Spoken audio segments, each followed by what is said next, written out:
Cette semaine, à l'émission, l'attaque finale contre la ville de Falloujah est lancée en Irak. C'était la semaine de la flotte à New York et plusieurs navires canadiens étaient présents.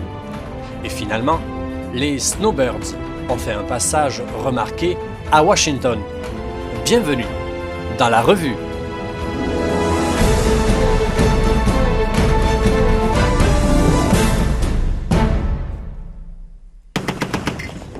Le Premier ministre irakien Haïdar al-Abadi a annoncé lundi le lancement d'une opération militaire pour reprendre au groupe djihadiste État islamique la ville de Falloujah, à 50 km de Bagdad.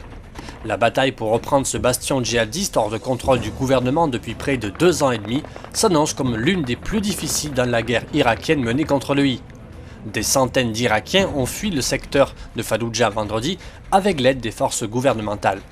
L'ONU avait indiqué que 800 personnes avaient réussi à fuir Falloujah depuis le début de l'offensive, estimant que 50 000 civils y vivaient encore dans des conditions dramatiques, la nourriture étant rare et les médicaments étant également épuisés.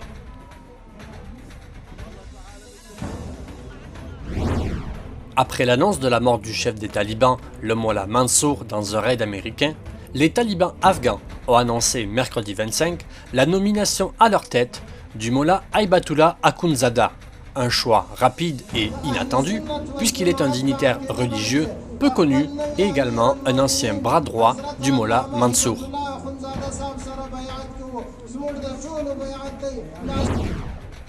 Le Premier ministre canadien Justin Trudeau s'est déclaré encouragé par les engagements réitérés par ses homologues du G7 de ne pas payer de rançon payée aux terroristes qui prennent des otages.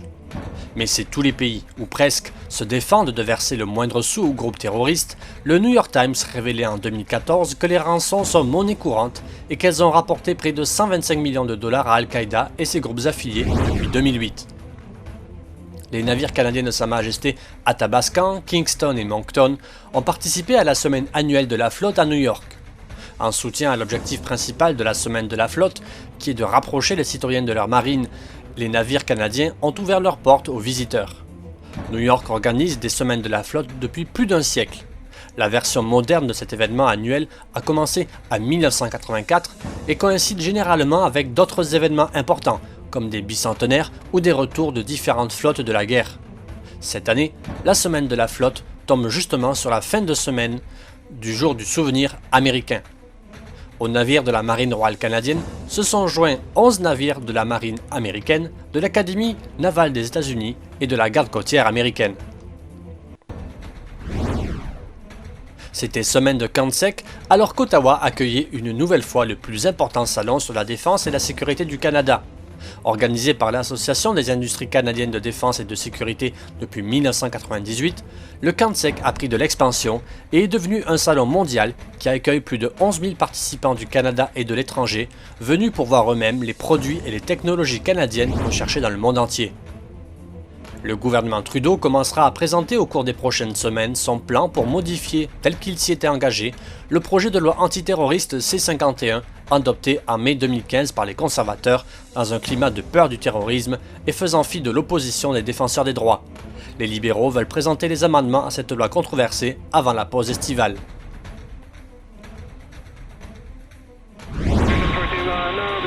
L'équipe de démonstration aérienne des forces armées canadiennes Snowbirds a survolé Washington puis a atterri à l'aéroport de Dulles le 24 mai.